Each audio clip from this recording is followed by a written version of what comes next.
चूंकि मैं नया हूँ इसलिए संगठन ने अतिरिक्त जिम्मेदारी राजू भैया को दी है।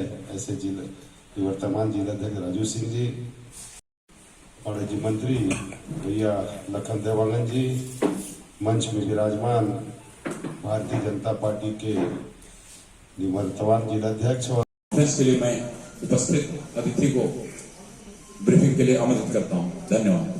अध्यक्ष और महामंत्री भी वर्तमान में हैं और संगठन की जो जिम्मेदारी अध्यक्ष बनने के पश्चात आई, उससे कुछ विलम्ब हुआ, उसके लिए सभी भाइयों बहनों से क्षमा चाहते हुए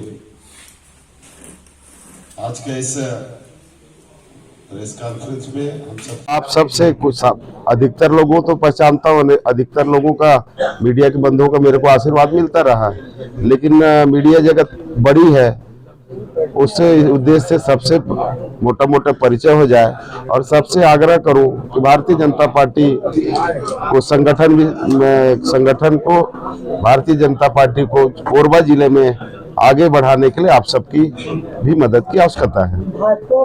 परिवारवाद के खिलाफ है, लेकिन परिवारवाद हावी नहीं, कहीं पर नहीं। भारतीय जनता पार्टी पूरे जिला स्तर पर, संभाग स्तर पर और प्रदेश से मंथन कर जीतने योग्य प्रत्याशी को टिकट दी है।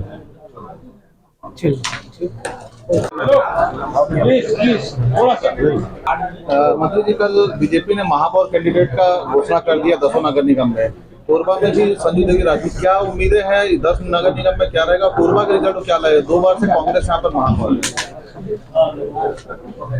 भारतीय जनता पार्टी प्रदेश नेतृत्व ने राष्ट्रीय नेतृत्व से सलाह मशविरा करके छत्तीसगढ़ के 10 नगर निगम में भी चुनाव हो रहे हैं। 10 नगर निगम में महापौर प्रत्याशी की घोषणा कर दी है। साथ ही साथ नगर पंचायत, नगर पालिका का भी छत्तीसगढ़ में घोषणा हो चुका है। कोरबा जिला में भी हमारे 6 नगरीय निकाय हैं, उन प्रत्याशियों का, अध्यक्षों का, पार्षदों का घोषणा हो चुका है।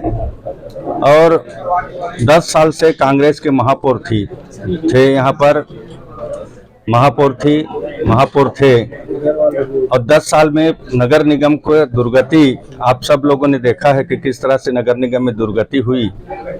और हमारे भी महापौर नगर निगम में थे, मैं स्वयं महापौर था, श्याम दीदी महापौर थी, योगेश भैया महापौर थे।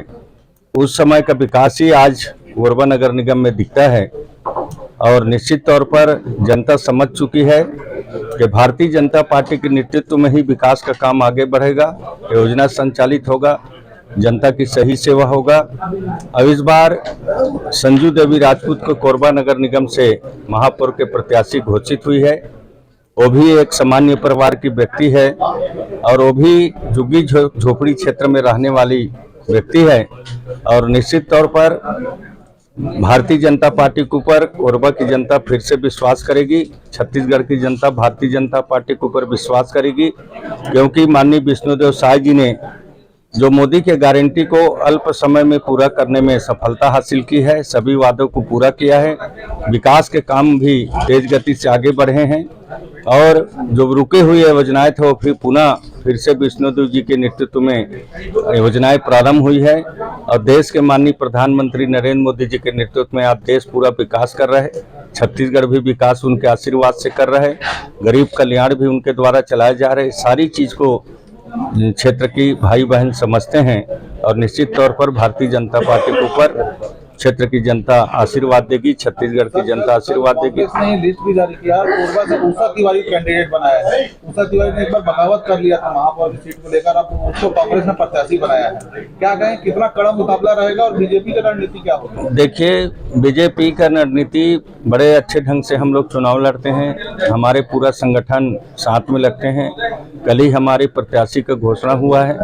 कल हम लोगों ने शाम को कल नामांकन रैली होगा और उसके लिए हमारे वरिष्ठों के साथ में हम लोग बैठक किए थे, मंडल अध्यक्षों के साथ में बैठक किए थे कि कल नामांकन के दिन सब कार्यकर्ता वरिष्ठ पदाधिकारी उपस्थित रहें। और कांग्रेस ने जैसे प्रत्याशी अपना घोषित किया है तो कांग्रेस अपना सोच समझ के प्रत्याशी घोषित किया है। बाकी हम लोग तो जब उषा तिवारी जी का नाम आया तो हम लोग बड़ा खुशी जाहिर किए क्योंकि हमको अब वो एक तरह से वॉक पावर मिल चुका है और संजय देवी राजपूत भारी बहुमत के साथ में चुनाव जीत रही। मंत्री जी, छत्तीसगढ़ में विष्णुदेव और कोरबा जिले में लखनलाल देवांगन एक चेहरा होंगे पूरे इलेक्शन में। देखिए, अब जो क्षेत्र के जनप्रतिनिधि रहते हैं, विष्णुदेव तो मुख्यमंत्री जी हैं, पूरे प्रदेश के चेहरा हैं।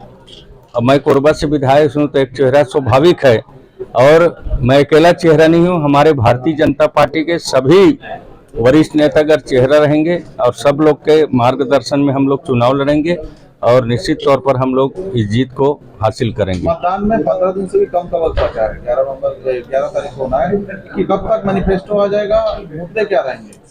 देखिए, अब हमारे प्रदेश स्तरीय घोषणा पत्र समिति का किया है, उनका बैठक हुआ था, और जो भी घोषणा पत्र आएगा जनता के हित में आएगा और अच्छा आएगा घोषणा पत्र, और हमारे वरिष्ठ नेताओं को उसमें रखा गया है।